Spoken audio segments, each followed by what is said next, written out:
Hey everyone, welcome back to the third episode of Delirium. Again, I can't thank everyone enough for stopping by and listening to me babble for however long this takes, but I really do appreciate it. As I've said the past two times, I really want to thank Helvetica and Lady V for helping set everything up, and all the panelists of the MadHouse and everybody that takes the time to put in the work to this channel that helps us create what we do and helps us get the show going. I really appreciate it. And everybody that shared out the links, the images, the promos, all of it, I really appreciate it. It goes a long way, and every little bit counts. But I'm not going to waste a whole bunch of time because y'all are here to see the main man tonight. And so without further ado, we're going to introduce this guy, Mr. Jimmy Palmiotti. Hey, how you doing, Ty? Jimmy, how's it going, bud? Good, just good. Just enjoying the Florida night right now. Down Florida. Yeah. And is it nice and humid over there? It's not too bad. It's not too bad today. It's kind of dry, but that'll change soon. Yeah, it's real nice and humid here in Texas. So is it? Yeah. Well, I mean, we're in the same kind of zone in a way, you know. Yeah. So yes, sir. Yes, sir. And we have just as many crazy people too. So there is no shortage of crazy here. Yes, I will say that. Before we get rolling with all the questions, I want to thank everybody for coming in. Lady V, that says Candace, but that's not actually my wife. That's my daughter. Yep, there she is. I saw that. Yeah. Clint, appreciate you coming by, bud. James Willie, thanks for stopping by. Bobby, I told you ish, not on the dot. Excavation Comics, he was actually here with us last time. Nice guy named Nathan Foster does an awesome story called Beatbox and Tune. So Nathan, what's going on? Tate, Maddie, I appreciate y'all stopping by. Before I get rolling with the questions, I want to remind everybody that at every 25 likes tonight, we're doing giveaways.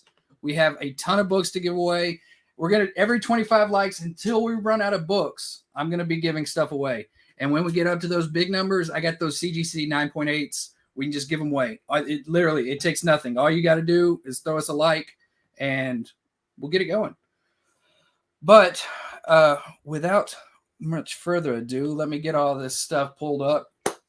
But I don't want to be rude. Before we start, is there anything specific that you'd like to dive into tonight before we start this? Me, I'm constantly working.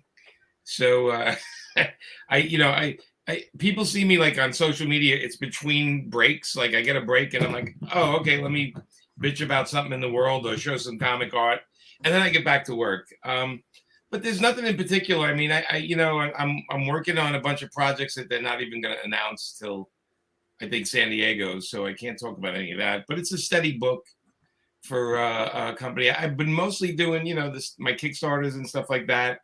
I was working for DC and Marvel a lot for many years, and we can talk about that. But as time goes on, it's less and less beneficial for me to bother with those guys. So but we can talk about that as we go on. Okay. Well, I mean, you brought up the Twitter, so I guess we'll just kind of transition into all these questions I got ready for you. Sure. But you recently posted a picture on your Twitter page in which you got to ink for Steve Ditko. And so I was curious if there are any other legends of the comic world that you had the privilege of inking for, and what stood out about them compared to more modern artists that you ink for on the regular. I mean, and the latter question, when I get to ink somebody that I grew up with admiring, back then it was like I was a nervous wreck because I was like, okay, if I screw this up, this guy's never going to talk to me again. And I had that with Steve Ditko on that. Steve Ditko it was a breakdown, so it was just rough pencils. And then I inked John Buscema on some Fantastic Four, and again breakdowns, and guys like Dave Gibbons on Man of War, Super Soldier. Yeah, that's the bonus. It was in like a Phantom comic. It was a pinup. But my first giveaway. There you go. And I was up at Marvel in the hallway, and one of the editors said, "Hey, you want to ink Steve Ditko? It's only breakdowns." And I'm like, I do want to do it, but I don't want to screw it up. And So I kind of went in and did some extra work, and Steve liked it, so that made my day. And I think he still has the pinup. So, but I also got to ink someone like John Romita Sr. and on a Daredevil piece, and again intimidating, right? Because these are guys I grew up with and nervous wreck about. But Johnny was very sweet and even gave me the original afterwards as a gift. So I still have that in my collection. But the piece you have, I haven't seen that in years. Somebody posted it. Yeah, I see. I don't even. Yeah. I think I signed maybe 2 of those in my life where people actually brought them to the table, and I signed them. But I never see that comic anywhere, so that's kind of cool. You're giving it away. I didn't even know it was a hit TV series. Did you? Phantom. Yeah, 2040. I didn't know. I knew that Phantom was a movie. I didn't know Phantom 2040 was a TV series. No, I didn't. It says from the hit TV series, which is sort of like saying the word sale. You know, it doesn't mean anything anymore. So, Yes, sir. Well, yeah, actually, at 25 likes, we're gonna give away 2 of these. Actually, all right, so, pretty cool. I got 2 of them back here. Both of them have the Palmiotti and Ditko art. Those are the only 2 copies ever printed, so that's pretty cool. So it was something I was always a little curious about, like if there was something that was I suppose there's always a little intimidation factor when you're working with your heroes or working for your heroes and the people that you grew up idolizing when you come up in comics and when you start working for those people. So I could see how that might be a little intimidating. Is there a difference between someone like that you ink for now compared to the work and like the way they work? Well, I don't do much inking these days, but the more modern guys, certain guys would come to me and said, "Hey, can you fix this? Like, can you make this better?" And then some artists would say, "Hey, just do what you do and do your own thing." And then some others would say, "I wish you would ink it like this guy or like that guy." The reason I got so much work, I must have inked over 1,000 comics. And the reason I got so much work is because I always called the artists and asked them what they were looking for, as far as line weights, brush or pen or preference, or tell me the guy you loved that inked you, and let me see if I can, kind of emulate that. Yeah, so I kind of worked with the pencils. So there was a time when I was inking at Marvel and DC and everywhere, I never went out and got work. I just literally would open my email or get a phone call and say, "Hey, this guy asked you to do, X at Dark Horse, or this guy asked me to do this thing at Marvel or DC. Do you have time to do it?" And I would say how many issues, and we'd talk about it and look on my calendar. And I would put it in sort of like, a doctor does appointments. I would say, "Okay, I can take that book on. How much time do I have? 2 weeks? Okay, I can only do it from here to here." I turned down stuff I couldn't do. But at one point, I was inking like 3 books a month. But it was also at the time, my mom was like not in great health. So I was paying for all her health care and where she stayed and, the whole thing. So I had to make like $5,000 a month to pay her bills. Right. So I was hustling. But the hustling got me a lot of good karma work from editors. So I was the guy that never missed a deadline. So if they gave me the book, they got it either on the day they needed it back or the day before or 2 days before. And when you're an editor, the last thing you want to do is worry about where your book is or where the inker is or any of that stuff. So I understood that because before comics, I did advertising and everything. I understood how important a deadline was. And so even when guys were better than me, and there's a lot of guys better than me, I still got the work because the editors knew I was going to get it in on time. And some of the guys better than me would disappear. They would take the pages and then the book would run late and then they'd get in trouble. So you established that trust.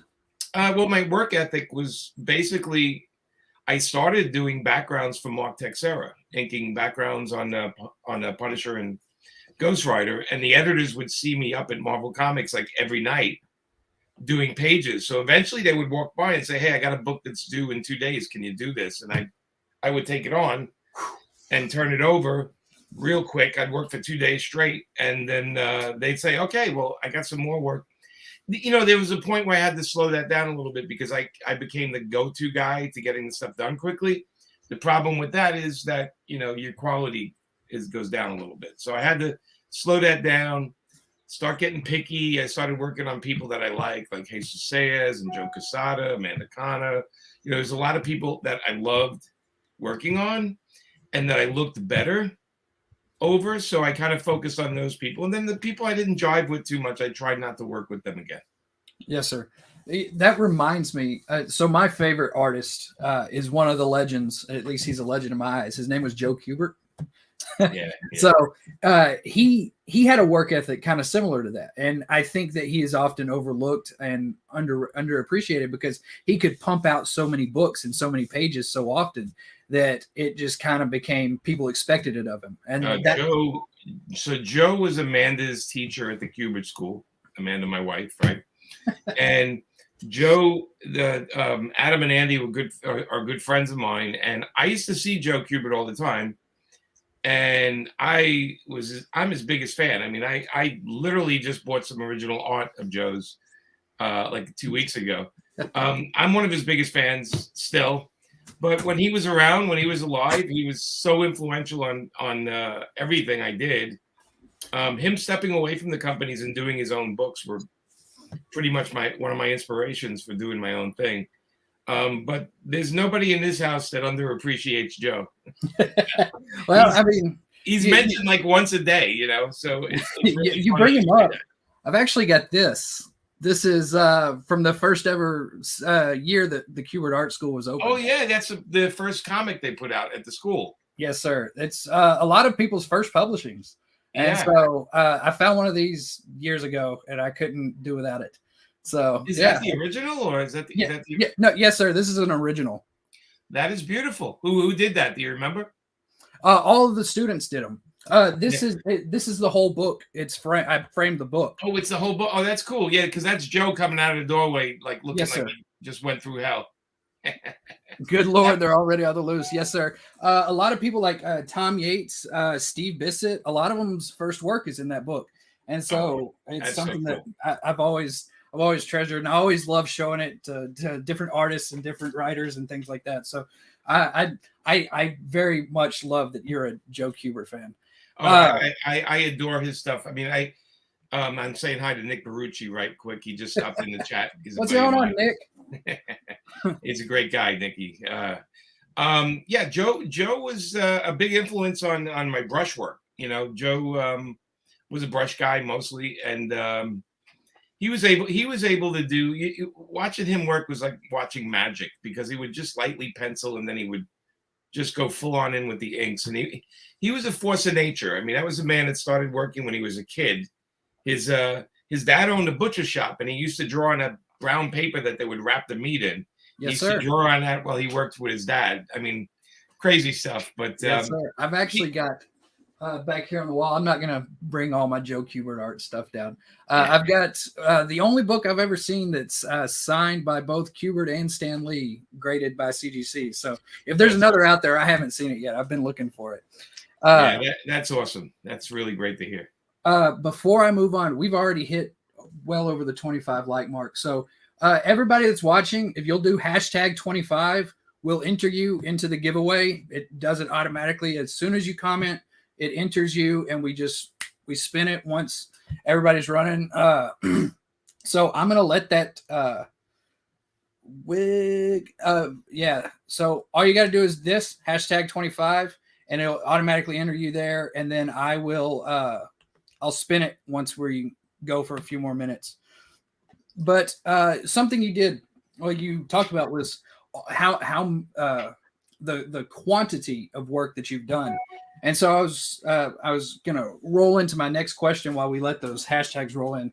After working on like countless DC and Image projects over the years, seemingly becoming synonymous with Harley Quinn, the Pro, I was curious to talk about how it feels to have your Kickstarter for Painkiller Jane almost finished and moving forward. Are there plans for the creation of another character this magnitude? And, I was also curious I'm curious what it felt like to have something like that, something of your own creation translated to like a television screen? Because there was a Painkiller Jane series back There was. It was 22 1-hour episodes on Sci-Fi. There was also a 2-hour Sci-Fi movie, which they were completely different from each other, but that's very Sci-Fi Channel. When Joe and I worked on Jane, it was like 94, and we were just doing event comics, Joe Quesada and I. And we were doing Ash and Painkiller Jane, the two characters we came up with. We wanted to do a fireman superhero, which was Ash, and we wanted to do like a detective kind of, sort of like a Wolverine type girl character that was less about her bust size and more about her. Her invincibility, seemingly. Yeah, and basically indestructible. Yeah, and we did that, and we put out those books, and then the Sci-Fi Channel called up, and we eventually we sold it as a show, and I got to work in the writers' room. I actually wrote an episode called The League, which is the best episode of all 22 of them. Being modest here, it was kind of a mixed blessing because my first day on the set, they flew me out to Vancouver. My first day on the set, my mom passed away like 4 days before. Oh wow! So I was this bundle of sad and excited and all over the place. But eventually, the series was fun to work on. I learned a lot. I learned that if you're a creator, they really didn't give a crap about you too much. So I had to fight for everything on the show. And I had, and did they take a lot of liberties with the character?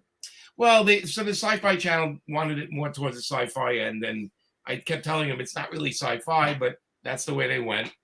And by the end of it, I learned a lot. I mean, I learned that you kind of sign your life away when you do that. When you kind of do that, unless you have deep. This is back when they really didn't involve the creators as much. But at least for this deal, they let me work with the writers' room, and I was on set, and I worked with the DP. I even shot some stuff uncredited. I shot some of the show, and it was just a really fun learning experience, and it was great to kind of hang out with the whole crew and the actors, and Chrisana and I became good friends, and a couple of other people on the show as well, and it was an experience. It was like one of those things I experienced, and it was a great time. And I've done stuff afterwards where I took what I learned there and was able to apply it to other things. That's awesome. One of tonight's giveaways, guys, is actually 22 Brides. That's the first Painkiller Jane. It is first appearance. Yeah. That's going to be at 50, but let's go ahead and give those 25 like giveaways, and then we're going to get into some more questions. So I'm actually, I think Helvetica said it's good to go whenever if I can figure out how to bring it up now. There we go. Helvetica, if you could spin that for me, I'd appreciate that. We're going to do it twice, guys, because we got 2 copies of it. And then Douglas Leftridge. All right. Doug's a great guy. I know Doug. Leftridge. You all right. Copy of Phantom 2040, and we're going to spin it one more time for the second copy. I will be sure to get both of those out to you. For all you winners, if you could hit up either my Instagram, my Twitter, or the MadHouse Instagram, that way we can get your addresses. David Chin, congratulations. Congratulations, David. So that's both of you are going to receive the work where Jimmy got to ink for Steve Ditko. Both of the posters are inside. So big congratulations on that. Everybody says rigged. Rigged. It's rigged. No, so just send us your address. Hang in there, everybody, because it's going to be rigged all night. So we're gonna rig it all night long. All night long. The next book is actually going to be 22 Brides. That looks like it's in beautiful shape too. It really is. It is in fantastic condition. Look at that. That's a 9.8 right there. I can tell right away. And that's the first appearance of Painkiller Jane. First appearance of Painkiller Jane. All you got to do is get it to 50 likes, and we will give that away. All right. So if y'all could go ahead, hit that. We're 9 likes away, so we're definitely going to hit there before the end of the night. Everybody that's asking questions in the comments, I promise we're starring each of them. That way we can get to them. I just want to make sure that we hit all the big questions that we have for Jimmy before we started this. But we've been talking about the television screen. We've seen still images of Lady Gaga now as Harley Quinn in the upcoming Joker film. And I was introduced to Harley Quinn in Batman Adventures, or the Batman animated series. Yep, and, seeing her playfully villainous behavior throughout the years, combined with Margot Robbie's depiction in the previous films, I was wondering if you thought that this upcoming film, this upcoming rendition of Harley Quinn is going to capture that essence, or do you think it will be more of a true depiction of the dark life that Harley Quinn has actually had? Because it's not all playful Harley that we always think about. She's had a very dark history. So I mean the Joker film, I'm just basing it on the first one, is a dark film. Yes, sir. So I can't imagine they'd want to run away from that format for the second film, so it's probably going to be equally as dark, equally as creepy, and it's going to do what it's going to do. I don't, I haven't seen any of it. This is one where, unlike the other films, they haven't invited us to the set, and they haven't, we haven't met with everybody on this one. This one's sort of like a separate thing going on. But let's be honest. I mean, she's terrific. Lady Gaga is pretty awesome, and I think it's good to have different interpretations of the character. I am a huge Margot Robbie fan, so I have to say, I love her as Harley. Yes, but it doesn't mean I can't watch somebody else play Harley as well and still enjoy it, So I just think the more we get Harley out there, the better it is. And, the internet will have plenty to say about it. It always does. Yeah. There's no shortage of films and different characters that are out there now. Is there a character that has been portrayed more than once that you liked the second rendition more than the first? That's a tough one. I mean, I definitely think the Daredevil TV show was better than the movie. Well, so that's low-hanging fruit. That's the second time. I think Painkiller Jane. We had 2 Janes, and there might one day there'll be a third. And my thing is, it's so. Sometimes the casting is great, sometimes it isn't. You never thought that Halle Berry and Catwoman would be anything but fantastic, and then you realize the movie was goofy, and not that she was bad, but the movie itself was kind of. Or I love Josh Brolin, but when I saw Jonah Hex, I wanted to cry because it was not the book I wrote. That wasn't the All-Star Western we read. No, and one day somebody will make a new Jonah Hex thing, and it'll be great. I like the Jonah Hex that was on the TV show, but then it was written more accurately. But this is in our lifetime, Ty. In our lifetime, there's going to be 8 Batmans. There's going to be 9 Supermans. There's going to be it's going to keep going and going, and every generation's going to have their Harley Quinn. I think. So I how I feel about it is I like to make sure that they send me a couple of bucks once in a while if they use anything I did. But the very least they can do is give me a thank you and in the credits. So special thanks to Jimmy Palmiotti. Yeah, at the end of the day, I do get them in the DC stuff. They do take care of us. The Marvel stuff I had to kind of fight to get the little thank yous in there, but now I'm starting to get them regularly. Right, and I would think that the DC Warner Brothers thing is kind of they work very closely with each other. I mean, seeing as how yes and no. They're 2 separate areas. It all comes down to the director and the producer, and if they have respect for the creators. When I did Jonah Hex, the people making Jonah Hex, the people at Warner Brothers didn't involve us at all.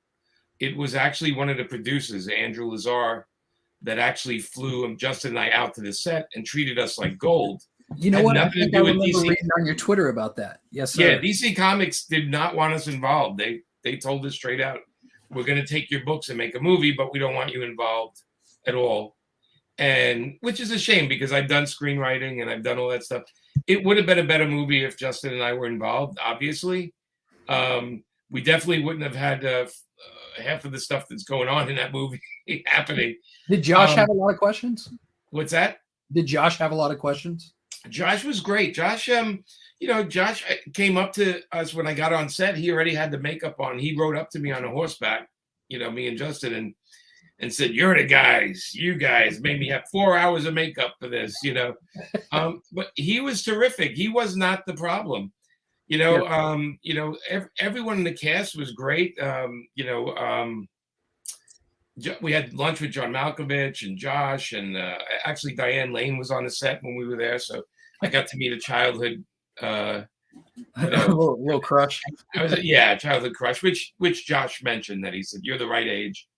You probably had a crush on my wife," and I'm like, "She's right here," and yes, I do. He wasn't the issue. There was not a great screenplay. The direction was all over the place, and in the end, it happened already years ago. So I'm hoping, there's a new revival of the character somewhere down the line, and I'm hoping this time they call us. Right.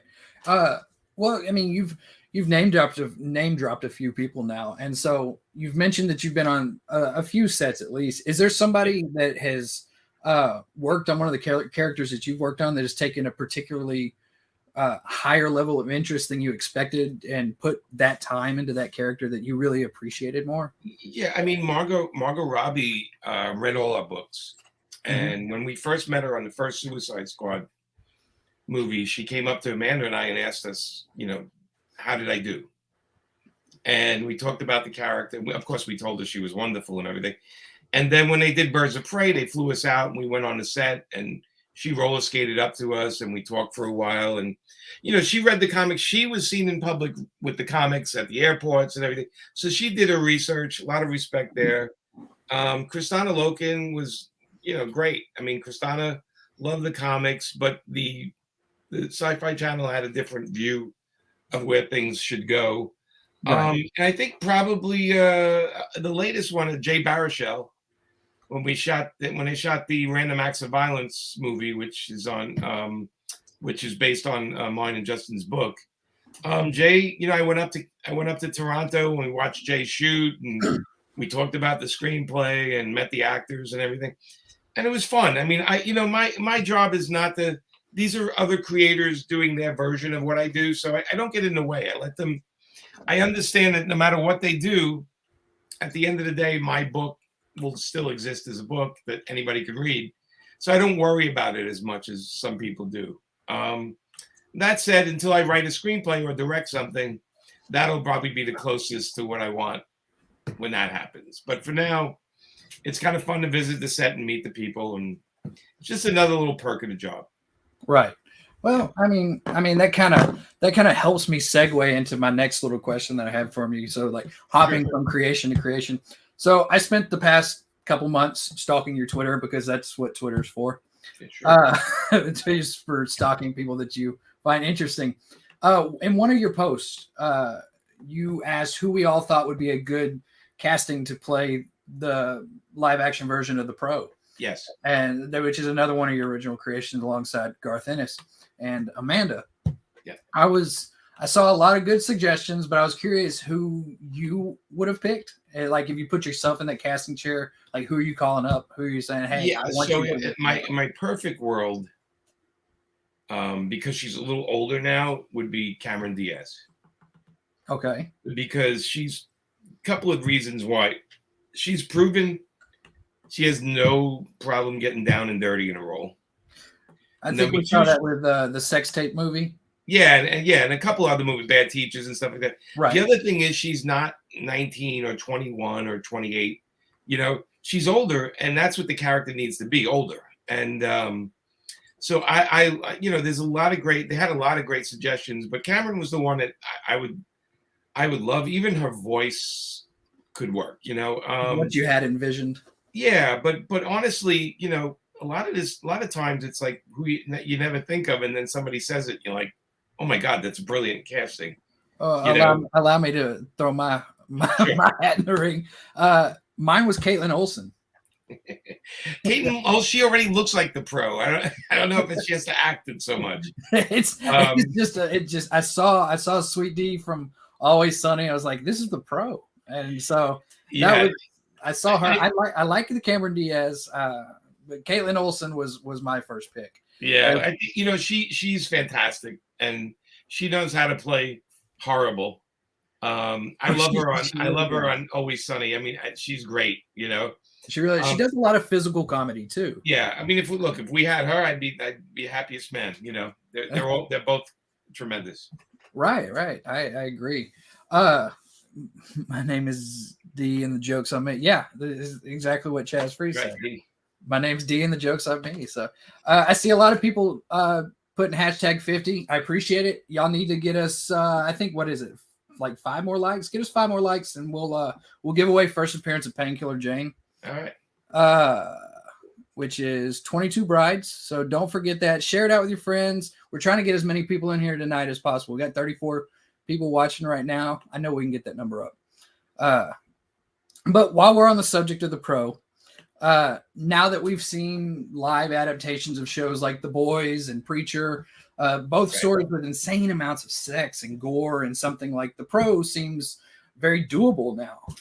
Little pun intended. But is that something that you're trying to push forward towards making, or are you content with it staying in the medium that it's in? We have a crew going out and pitching The Pro. Awesome. We have a showrunner, and they're pushing it for animation, adult animation. Okay. So we'll, with the strike going on and all this stuff, everything's on hold for a while. Writers Guild, yes, sir. Yeah, with the Writers Guild. So everything's on hold for a while. Sure. So our job is to kind of just keep making comics. Their job, my crew out west, is to try to sell this stuff. But you have them. It's crazy because you have so many people pitching things, and the good news is it's Garth is attached to it, right? So yeah, if they like The Pro, look, the pro was the pre-Boys. It came before The Boys. Right. And it pretty much set up that tone of like madness. It's absolute chaos in that entire book. Yes. Yeah, so you never know. I mean, we've sold the property at least 4 times now to studios, major studios, Universal, MTV, blah, blah, blah. And I think Lionsgate, and it just never got made because they all chickened out at the last minute. But I think because The Boys is popular, I think somebody might pick it up eventually. I mean, The Boys was insanely successful. Great. And then you said that they were pitching it as adult animation. Yes. Something like Invincible was very, very popular. So yeah, it's great. There's no reason to think it couldn't have equal success, especially on something like Amazon, where both of those series exist. Yeah, I mean, so at the end of the day, I mean, it's like this second. When you own intellectual properties like this, like they have another life outside of. My thing is full steam ahead on making comics. They go out and sell it or don't sell it. But it's another crew of people always, and then when they need me, when they need me, I'm there. Sometimes they need me for the pitch meetings. Sometimes they don't, but it's another life. It's another life and another job, but it doesn't pay the bills as much as people think. Right. Yeah. I mean, we all have our grinds, but yes, I agree. Well, while stalking your Twitter, I like that you pointed out that you worked on not 1 but 2 #1 issues of DC's New 52 title. You did Harley Quinn 1 and All-Star Western 1. I think you posted both of those. Now, while they weren't released at the same time or even in the same year, it's probably fair to assume that you do work on multiple projects at once fairly often. Yes. So I was wondering if you could elaborate on what that's like to switch between working on 2 titles that, while existing in the same universe at times, can sometimes have polarizing styles and themes. Yeah, so I'm a very good multitasker, meaning I can turn off one thing and turn on another and get to work, where my wife isn't, right? She works on one thing and that's it. So tunnel vision. So with All-Star Western and Harley at the same time, I was writing All-Star Western with Justin. I wrote Harley with Amanda. They both have completely different tones. And probably at that time I was working on some video games because I was writing. Justin and I wrote the first Injustice game, and we did some other games. Mortal Kombat versus ECU. I did a whole bunch of video games, and so you just have to kind of. I made it like my 9 a.m. to noon was Harley, and my after lunch, I'd work on the other project, and then before I'd crash, I'd see what else I have sitting at the board. And then deadlines are great for that because they say I need it Friday, so I'd say, all right, I have to finish that this week. I'm a guy. I have Post-its. This is a very important thing. There's your name, Ty, right? Hey, that's me. And I 75 likes. No, there you go. And when I have stuff to do, like on my computer, I have a wall of Post-its. So okay. I can see what I'm doing all the time. There's another one here, and then as I finish something, I take the Post-it, throw it out, and this way I keep sort of like in my view all the things I have to do. And it feels good to rip them up and throw them out. It's like there's some satisfying thing. It's done. And it's how I've worked for the past 20 years. So it's kind of worked out for me. But I have at times written 3 or 4 books a month. I don't like doing that. I would imagine that grind is kind of tough. Yeah, it's not a grind. It's just my brain turns to mush by the end of the month. That's a mental grind. Yeah, it is a grind. I mean, it's sometimes I have to write down all the characters' names on a piece of paper for each stories because I forget, like, oh, that's that guy and that guy's there. And, the other thing with writing is they can't sound like me. The characters have to sound completely different. So I sit there when I'm done writing and I go back and I'm like, okay, she's got to sound a little more uptown. So what's a better way of saying this? Or if it's the Old West, this has to sound like somebody from Virginia, and this has to sound like somebody from Texas. And, So when you do something like that, do you write it all out normally and then edit it afterwards? Or do you try and do it as you go along, or how does it work? When I write a scene in a book, I see the scene, I see where it is. I hear the characters talking back and forth. I write down the dialogue like I hear them speaking. And then when I'm done, I go back and I edit it. I'm like, okay, that person is anxious, so the sentence wouldn't be as long. They'd be real quick to the point. And that person is observing, so they would throw something into the conversation. And that person's from the South, so they'd be a little warmer with the reception. And then this guy's angry, and and then I keep editing and editing and editing. And my books are talky. I love to read. So I write them fully. You do not read my comics in 5 minutes. They take you an hour. But my attitude is, if I'm asking you to spend $5 on a comic or more, I don't want you to read it in 5 minutes and then toss it. I want you to sit there and get into the story. And it's like guys, like I love watching movies by Tarantino because it's the way people speak. Even if you don't like his movies, it's a lot more organic. The conversation's interesting. So that's what I kind of do. I kind of go in and I edit the hell out of myself. And then my wife will edit me once in a while. And then, and then my editor will. And, it's how you gain, it's how you grow and how you gain, how you get your work better. Right. Well, I mean, you hinted at something about how people might spend maybe 5 minutes on the book. And so it kind of, it broached a subject that I wanted to touch on, since we're talking about the subject of writing. This is weighed heavy on the minds of many comic book fans, and that's the variant game. It has basically run rampant through the comic book world. Different covers, exclusives, ratios, everything in between has flooded the already oversaturated market. And so personally, I feel the actual reading of comics is at an all-time low. And so I was wondering if you get the same feeling, or do you get to see it from a different perspective coming from the writing side of things? And if there is a problem, like in your eyes, do you have a solution to fix something like that? Well, I think the biggest problem of it is Marvel and DC doing alternate covers. Because there was a time their books were so good, you just bought them and you didn't need 2 covers, or you didn't need. Now every Marvel and DC title has 4 covers and 5 covers, minimal, and minimal. And my thing is, if the book was really good, it would sell, okay, and it would sell crazy.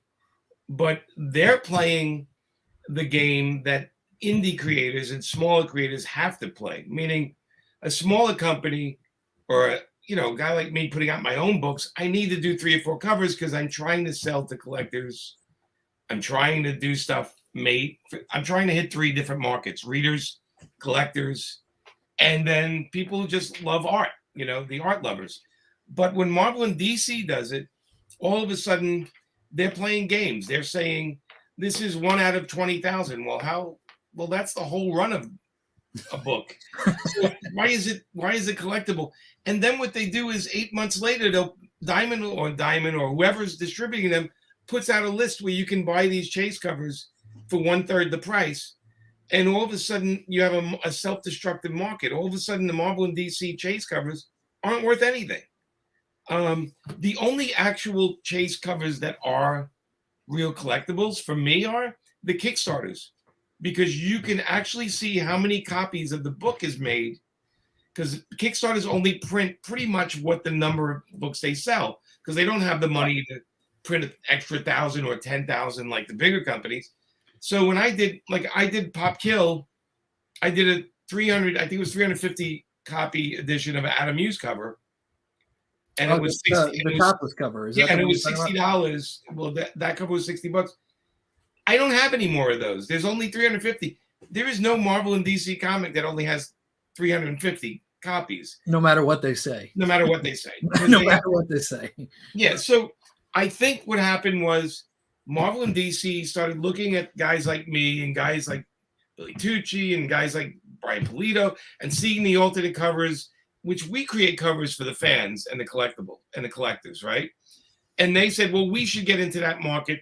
So all of a sudden, not only are they putting out 4 covers per comic that nobody's buying the comic, or the comic's only selling 10,000, but there's 15 covers for it. But it's like all of a sudden it's just flooding the market with stuff that's returnable. And some of these are returnable. Sometimes they aren't. And people think they're buying this chase cover and they think they're going to resell it for more. I can't tell you how many chase covers I have that are worthless. Right. So I just think they're playing quantity over quality. So right, and the books and the interiors of the books don't look the same. The art is not as great. I'm sorry, there's some good artists working, but overall the lines are a little weak right now. The stories are a little light, and there's no more continuity, right? So when Amanda and I did Harley Quinn, we were the only people doing Harley Quinn. We did over 100 and something issues, and we didn't let them put Harley in other books while we were doing these things, right? That's a huge factor in today's game, because there's so many crossovers and you don't know what is canon anymore. No. And so, of course, we leave the book and the book is going to sell less because our continuity ended. And the people who've been buying it for 5 or 6 years live in that continuity. They want every issue was about the story based on the last issue. So now you have these companies, Marvel and DC, putting out new number ones, Hulk number ones every year, and a new Iron Man, and it's all of a sudden 1 out of 6, 1 out of 10, and of course they do 30 covers of the first issue.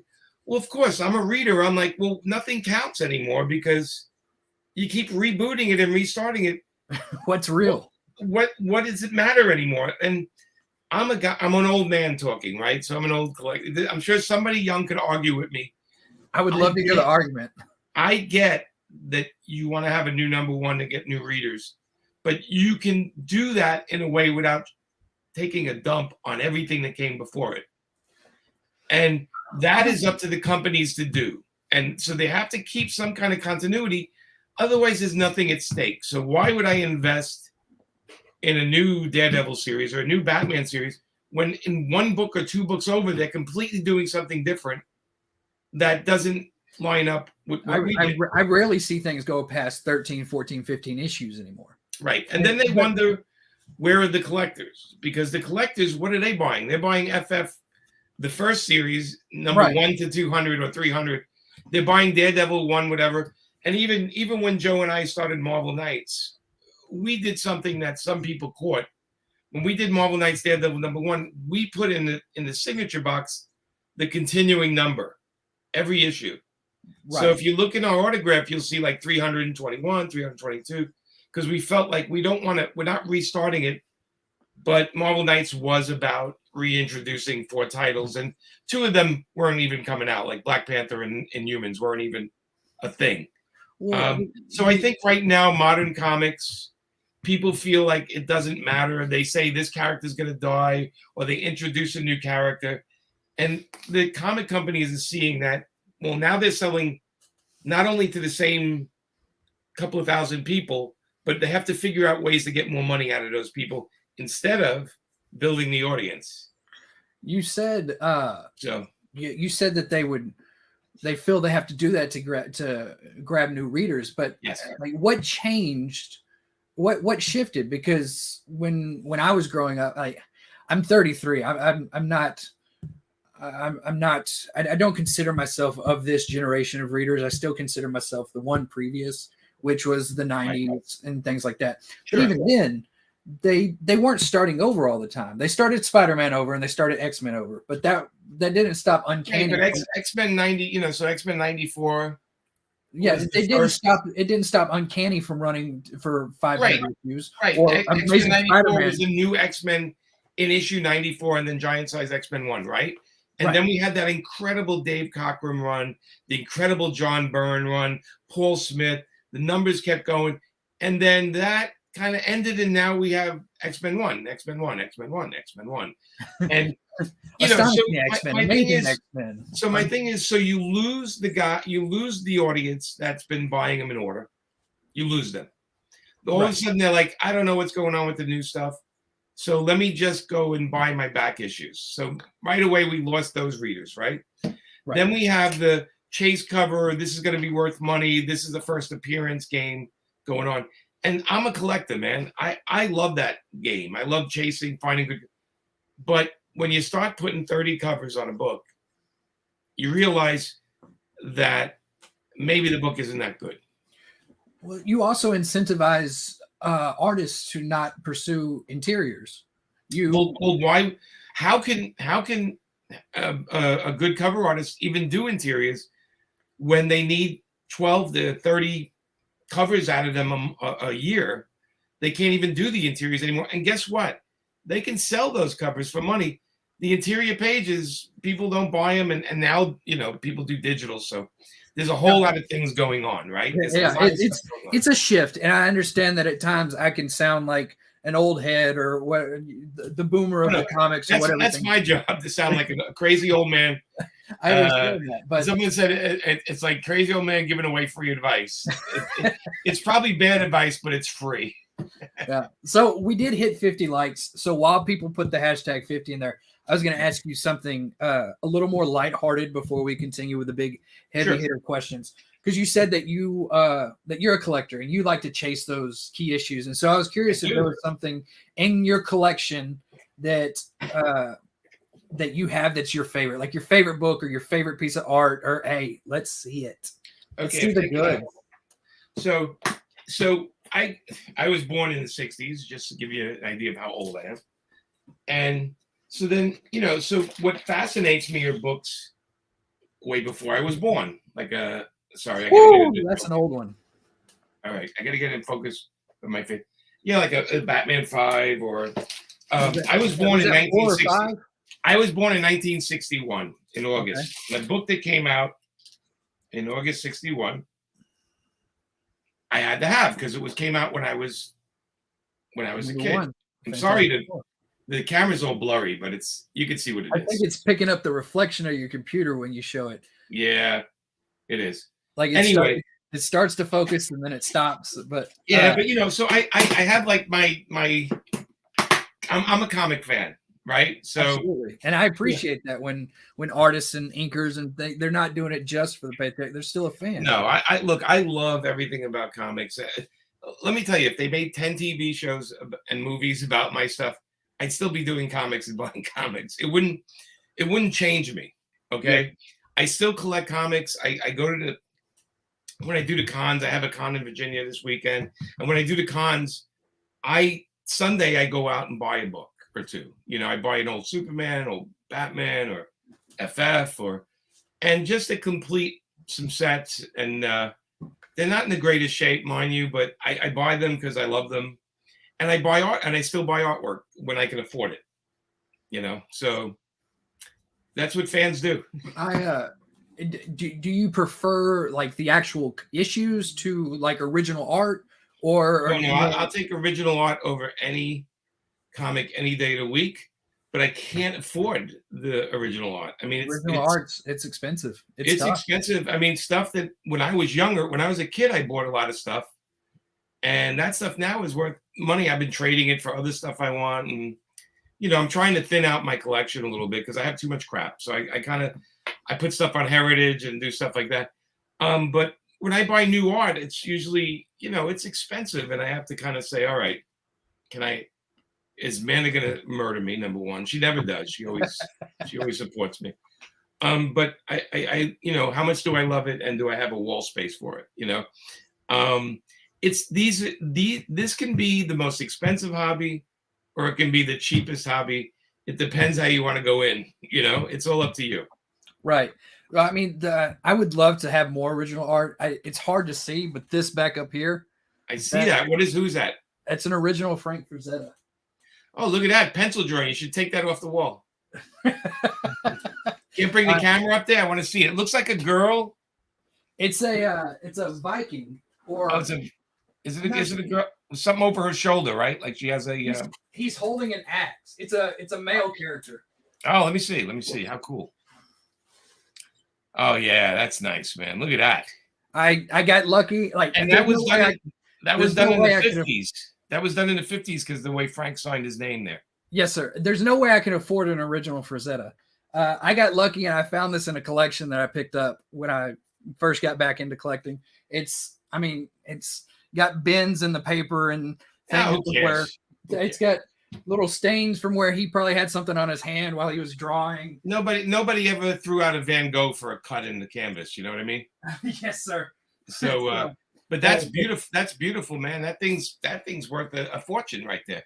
It'll never leave this room unless I move. Well, you know, I say when there's a time when you get older and you want to take a vacation, you should sell it so somebody else can enjoy it. Right.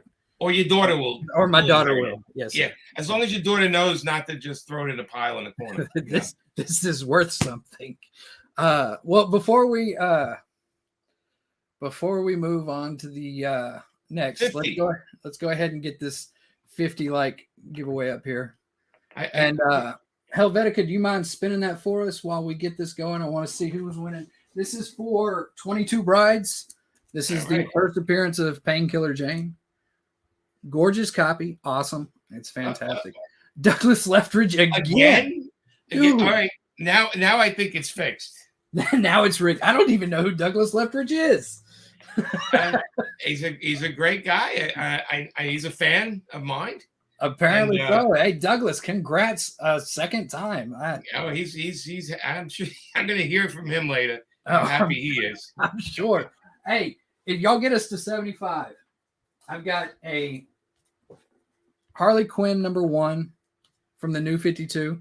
And that's actually now it's a tough book to find. It's not easy. No, it used to be. It used to be like a pretty common book. And the last show I went to, one of the dealers was telling me, you know what? I used to have a lot of these. Can't find them anymore. Yeah, I had to dig for this one. So at 75, I'll give this to you. All right. If in the off chance that we can hit 100, I've got the whole first run of Painkiller Jane. Zero. And by the way, anybody that gets these, when you see me at a show, it's on me. I'll sign them up. So. Look at that. Jimmy pitching in. I got 2 copies of #1. I got both covers. Joe Quesada. Yep. Both me and Joe. Yes, sir. And so, like I said, that's 3 covers of #1. If you can share it out, hit 100 likes, you can get all 9 issues of this. That's cool. And then we got 2 issues of #5. All right. Yep. Rick Leonardi cover on one of them. Yeah. Beautiful. And so, I want to give them away. Thank you, K-pop. something that, you know what? What are we at as far as likes go right now? Are we at 50? We're at 52. If you get us to 60, I got a surprise book for you because we're about to talk. We're going to talk about it here in a moment. Okay. So we kind of touched on this earlier, and we've been talking about the writing aspect and things like that. And so another angle of collecting now is that wasn't there in the beginning of collecting, even at the beginning of the century, really, is the cinematic market. And so do you see a shift in the way you go about writing for the main companies that has changed since the movie world took hold? Or do movies allow for different angles as story aspects go, or approaches, or do films still rely heavily on the source material to come first? So the difference between comics and film is we write the comics first, and then the film mines the comics. Why are we looking at me? We're looking at you. So for me, I write comics for comics. I could care less if they make a movie out of the comic, because at the end of the day, if I somehow believe in my head whatever I'm writing is going to be exactly in a movie, you might as well quit. Okay. So my thing is write comics. There's your daughter. She's having a blast in there tonight. Huh? So go to bed, kid. So the goal for comic book writers are to write comic books for comic book readers, and let the movie companies and let the TV companies do their adaptations. And my thing is, I don't look at the movies for inspiration on my comics. They look at what we're doing to take it to the film. So I don't like to tweak anything to match the film in a way. And we had to do that with Harley when she went blonde hair, like Margot in the first movie. They asked us to tweak that in the comics, and I was like, all right. Well, it's Harley. She'd be changing the hair color anyway, so inevitably anyway. But we always like the black and the red hair. So my thing is write comics for comic people. Don't write comics thinking that somebody's going to make a movie. There are whole companies that put out comics hoping that somebody's going to buy it to make a movie. And if anybody backs my Kickstarters, you know I don't give a crap about that, because I have more nudity and violence in my comics than anything. And trust me, they're not going to put that in a movie. But my thing is, I'm selling my comics to people that read comics. I could care less about the film people. They're going to just do whatever they want to do anyway. So I fully maximize what I can get away with in comics in my comic books. And I still there's another reason I still very much respect your work, because I can see that when I see your work, and it was a big reason why I wanted to have you on here, and I really appreciate it. I like my comics dangerous. little edgy, little risky. I want them dangerous. I don't think, even when I'm having fun, I don't mind them going dark. I don't mind. I love the nudity in the books. I like the violence. I love the crazy language. I want to represent the life of that character and what that character is going through. And if I'm going to start censoring it, then it weakens the character. And with Harley, we had to, for our first bunch of years, we got censored almost every issue, because Amanda and I would go way too far, and then they would call us back. And so when we do our own stuff now, we don't even care. We're like, no, we're just going to do that. I just hired an editor. See you later, Nick. Take it easy, Nick. Love you, buddy. But when I was doing, I had an artist cover art. I was telling Joe Linsner, actually, he was doing a cover for me. And I said, nudity, whatever you want to do, I don't care. Just do it. Same thing with Adam Hughes. I'm like, draw whatever you want. I love your art. Go crazy. Right. Get dangerous. Don't worry about censorship. It's not going to happen. I control this. Right. And so my Kickstarter, so my Kickstarters they're a little raunchy at times, but who cares? I don't, I'm not selling it to kids. I mean, it's still selling. I mean, look at what you did with the Pop Kills thing. Yeah, I mean, look, everyone likes a nice pair of tits, okay? Everyone. There's nobody that sits there and goes, I really hate that. I don't think women too. I mean, pretty is pretty, male, female, whatever it may be. I just think it's part of life. I have a very European sensibility. I'm not live and let live. Let people do whatever they want. People have their own lives. I'm definitely not a person, that I want everybody to be good and be good to each other and have fun and live this life. And I don't have time to spend telling people what not to do is not my theme. My thing is I'm the cheerleaders. I'm like, that's great. Push it further. Right. See how far you can take it. Yeah. So the movie stuff, it's all about censoring things. And, these guys, these companies, I don't want to name them, but there's like 3 of them that all they do is put out books and they hope they're going to get a deal in Hollywood. I hope I get a deal. And I'm like, and then I read the books and they're lame. They're like not taking any risks. They're boring. And they're worrying about what other people are going to think. And therefore the stories kind of don't have any edge to them. It suffers because of it. I was always told to, the same thing with, I think collecting, and I try to write too. I was told if you're writing to make money, then you probably won't. Is that write what you love and write and do it, and if it's good, it'll make you money. Write what you know. Write honestly. And for me, the number one rule for writers are you need to travel and meet new people and see the world, because no matter what, you need to get out and have experiences that are not comforts. They're uncomfortable, or they're dangerous, or they're crazy, or they're fun.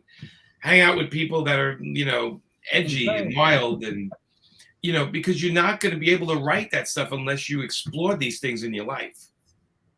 You can watch 1,000 videos on rock climbing, but until you're actually rock climbing, there's a certain nuances that you're going to gain. And I'm not saying I rock climb, but in like anything in life, you need to be a little experimental, is what I'm saying. Yes, sir.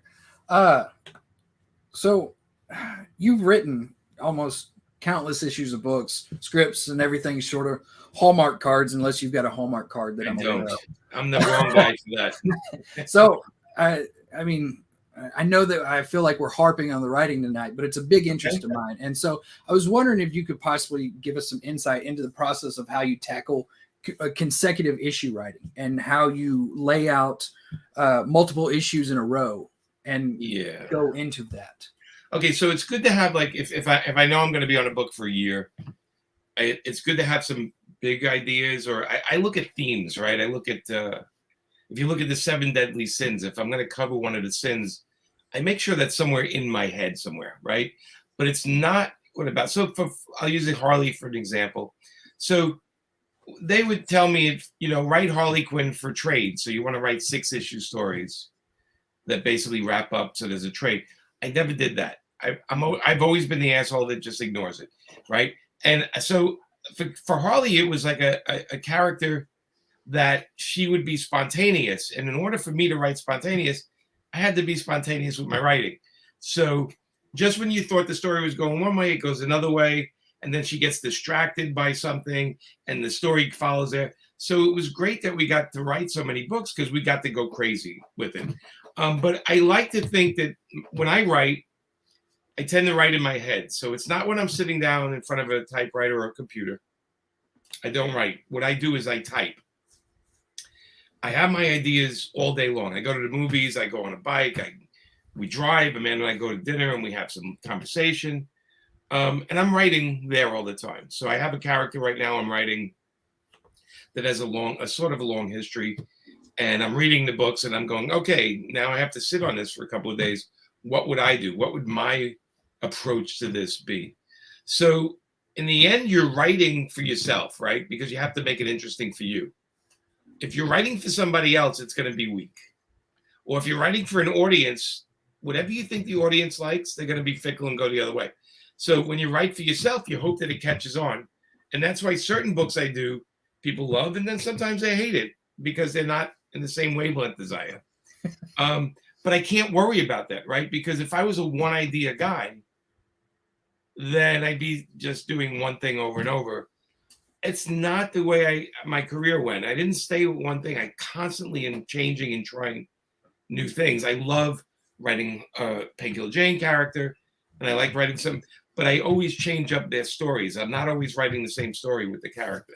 Yeah. So basically, not only you think outside the box, Cindy, I'm answering her post there, but you also think about, if I was this character, what would interest me?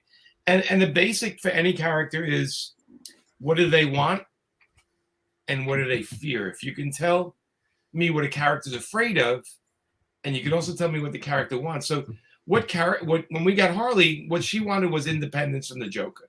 She didn't want to be in an abusive relationship anymore. She wanted to have her own friends. She didn't want to be part of the Batman family of characters.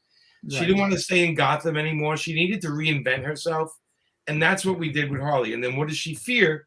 Her fear is not being accepted with the new people, not being respected for who she is, or having her reputation be everything that people base her on.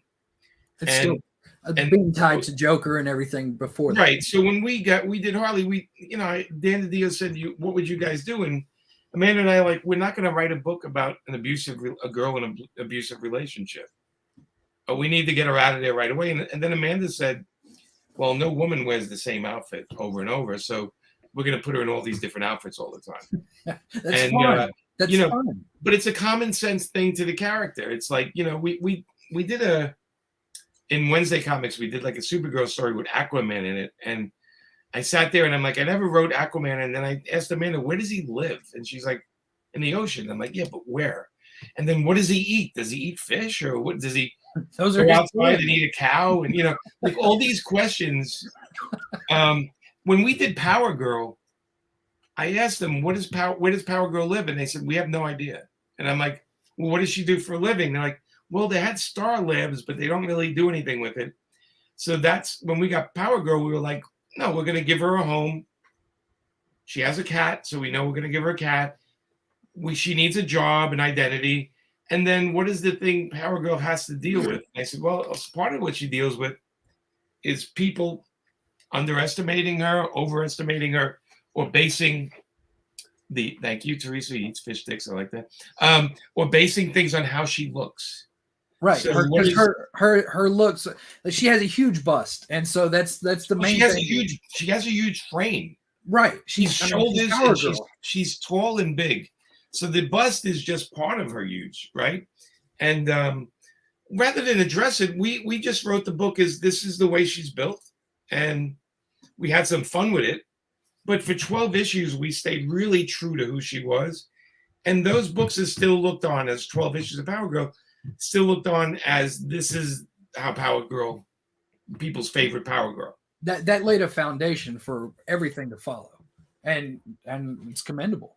Right. But right now, DC, what do they have to do? They have to reinvent her, put her in a new costume, make her less busty.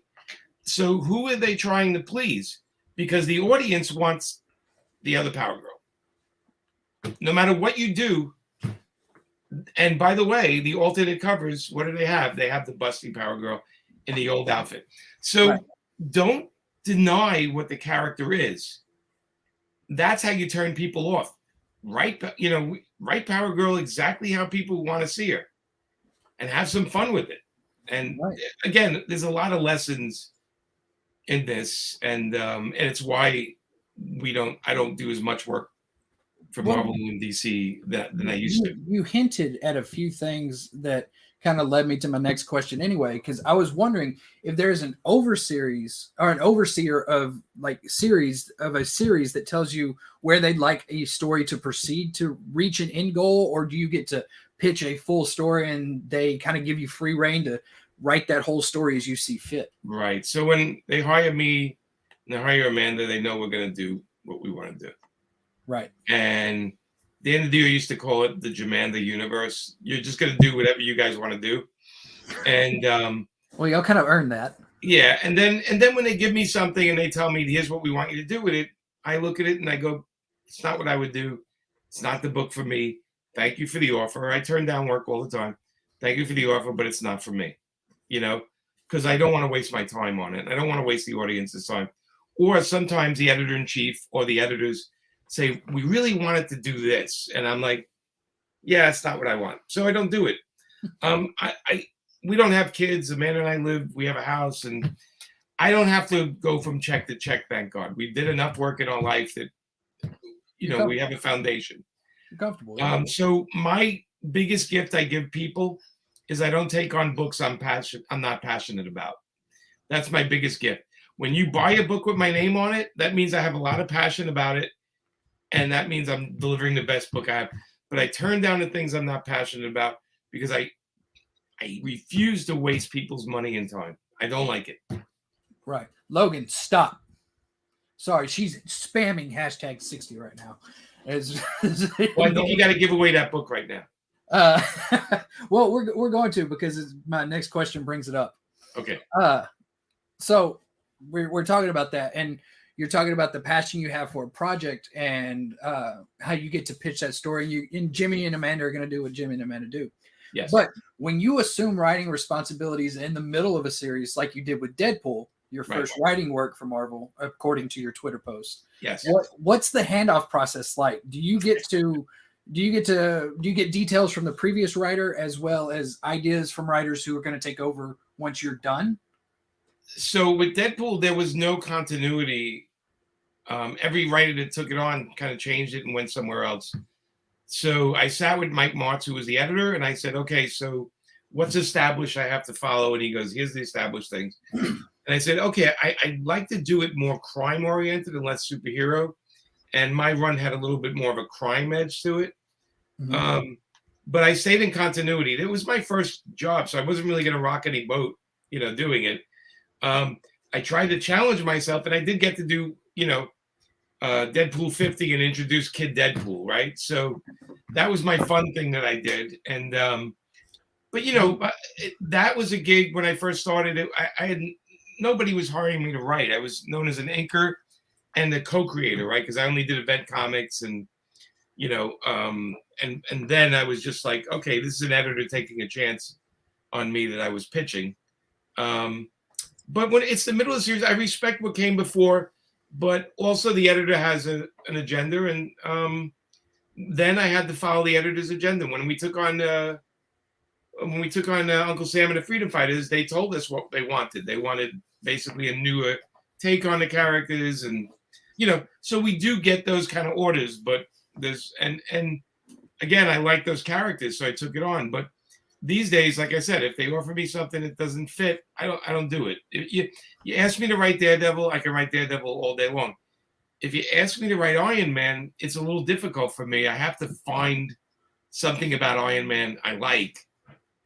And even Batman, I'm more interested in Bruce Wayne because I've seen and read every Batman story in the history of man, and there's nothing new.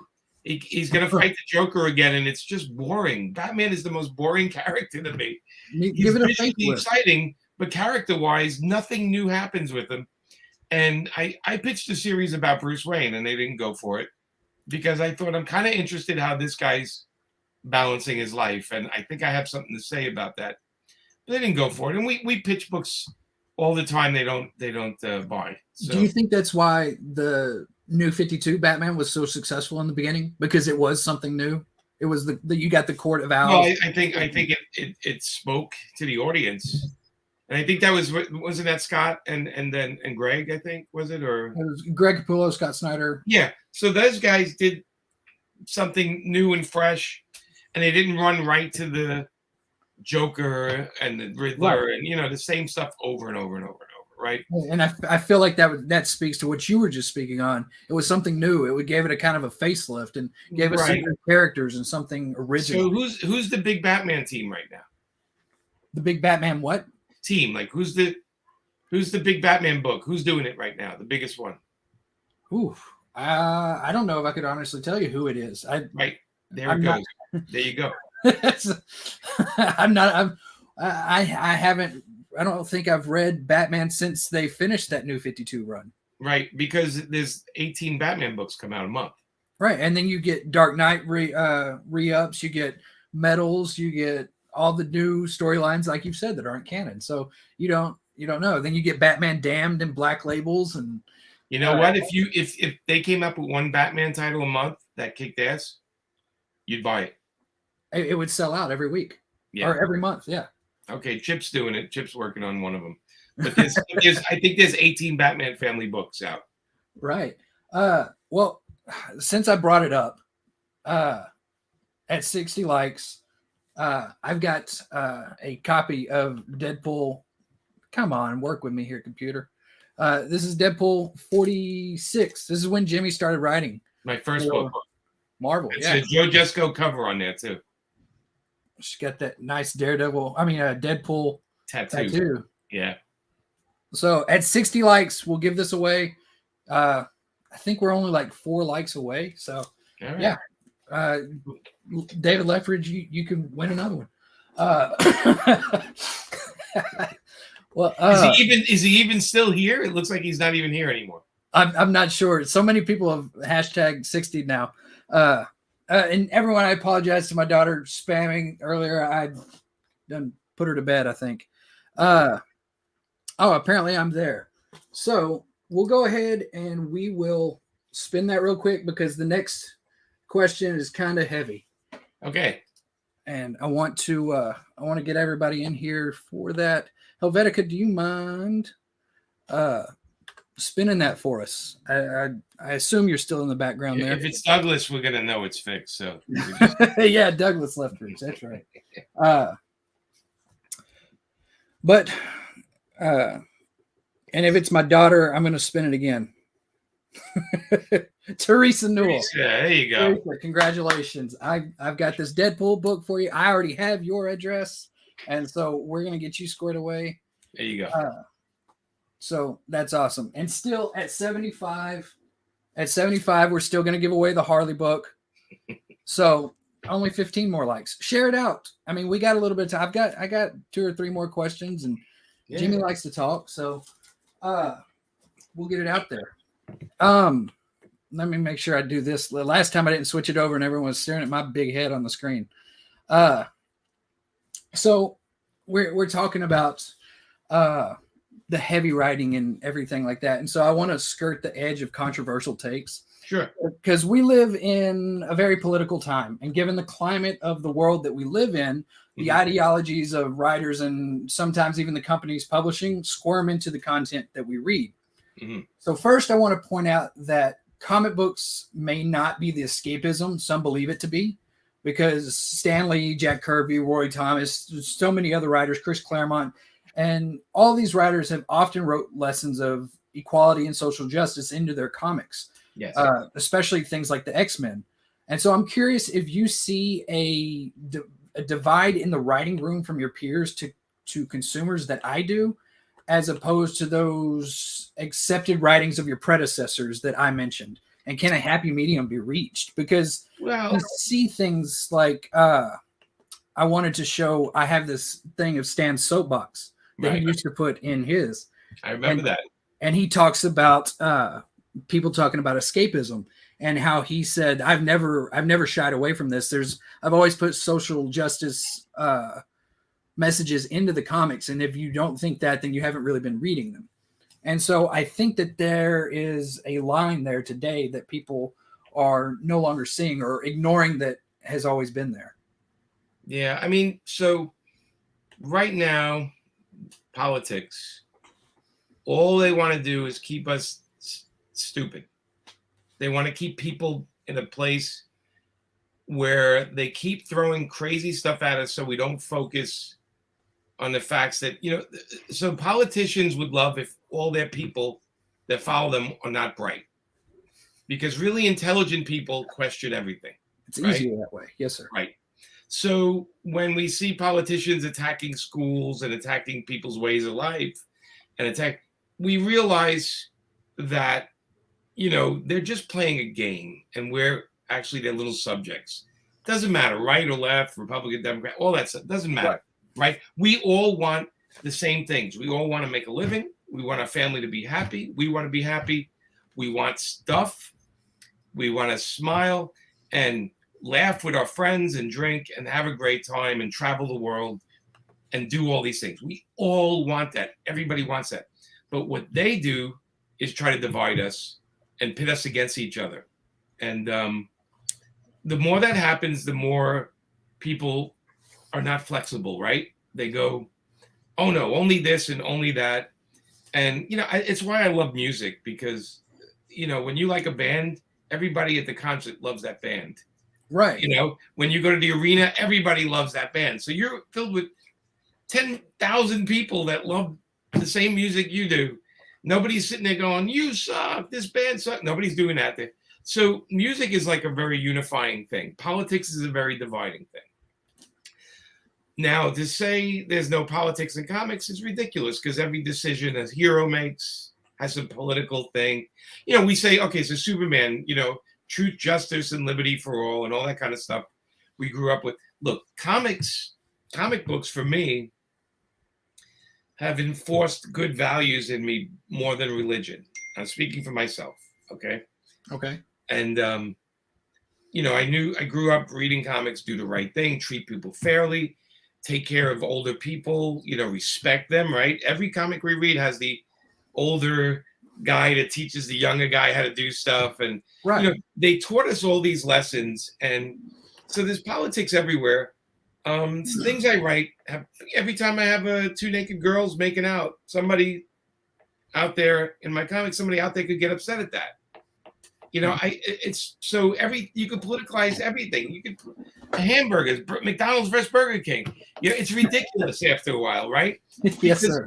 In the end, we all want the same things. So my wife is texting me saying dinner's ready. Sorry. I've only got one question left. I'll be up soon, babe. I'm coming. Stop texting me. I promise. I'm going to wrap him up. Okay. So anyway, everything's political at the end of the day. And when we do comics, some people like stuff, some people don't. I just think it's good to get different political views. I think it's good to try things you're not comfortable with. I think it's good to listen to things you don't agree with, to see their point of view. And then if you choose to still not agree with it, that's fine. But we don't have to demonize everything in the meantime. And it seems like the internet and the world wants to demonize everything. And then there's people that are they're just doing things to get votes, and they're just doing things to get attention. And the minute we stop giving all these people that keep doing this bullshit attention is the time when they stop doing it. It's not working for them anymore. So there's a famous saying, the only power people have over you is your reaction to them. And it's a great saying, because that's what politics is about now. They're trying to get a reaction from you. And if you don't give them that power, if people, the only power people have over you is your reaction to them. If you do not react, you do not empower them, and they fade away. And this is a very important lesson there. So my thing is listen to more music. Less talking about politics. Listen to more music. Be smarter. Teach your kids to be smarter. Teach them everything. Teach them to question. Teach them to ask why. Of course, question. Hey, if you don't like the way somebody's living, it's not like you're living with them. Let people going to do whatever they want. There's plenty of. It's a more colorful world if we let everybody pursue their happiness. So my thing is, sure, comics are political. Everything's political. Even music lyrics are political, right? Absolutely. But music itself, we listen to classical music, nobody gets angry. But anyway, yeah. So just again, politics are part of life, but we don't have to make it our life. My recommendation to people is turn off the TV, turn off the news a little bit, focus on the world around you a little bit more, listen to music, go outside, have a good sandwich, hang out with your friends. Absolutely. Read a comic.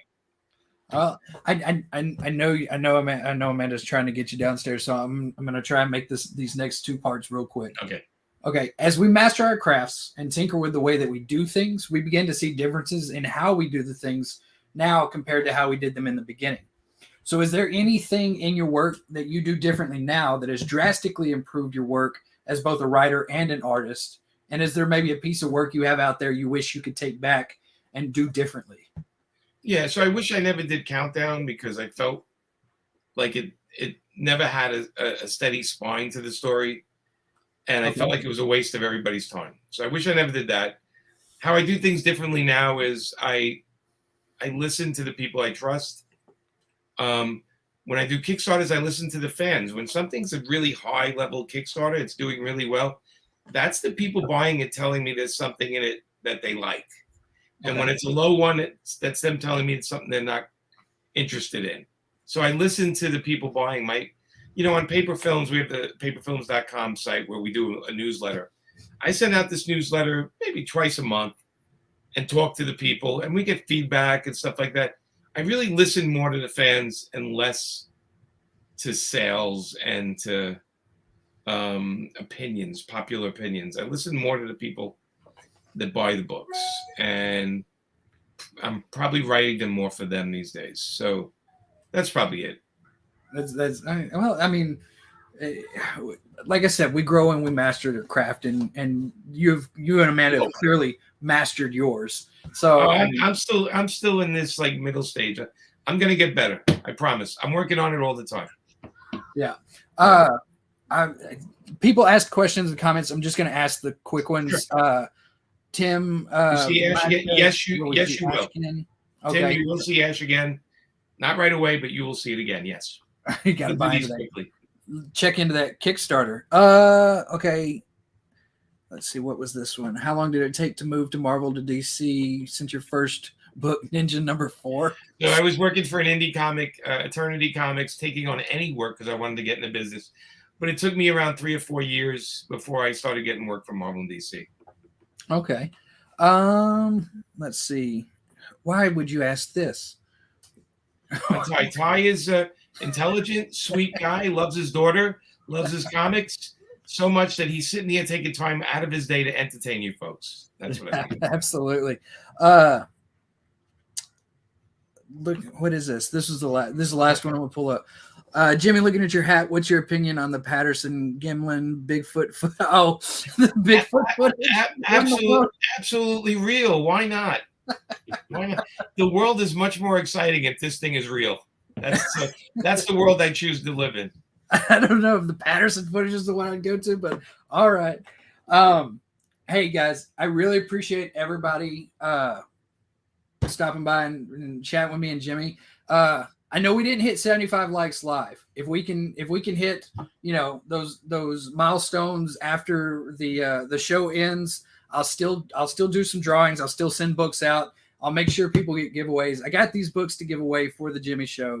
So I really appreciate y'all stopping by and helping us out. Jimmy, is there anything you want to do and say before we get off of the live?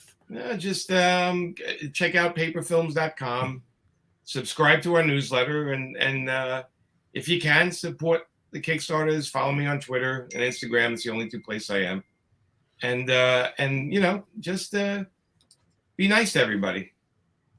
There you go. Hey, we got the link up in the chat. So if y'all could do that, my wife is sending me pictures of the food she made while I'm sitting here talking to you. You're a monster. So we're gonna end the broadcast. Monster. we're gonna end the broadcast. Everyone say goodbye to Jimmy, and we really thank you for stopping by, bud. I really thank you guys for coming out. I do appreciate it. Hey, we'll catch you next time, Jimmy, and I'm sure I'll talk with you on Twitter again. Thank you, buddy. All right, take it easy, guys. All right, everyone. We're gonna wrap it up. Be sure to tune in next month. We got a special guest host, and then tune in every Monday, Wednesday, Friday for the MadHouse auctions hosted by Helvetica. Until then, stay crazy.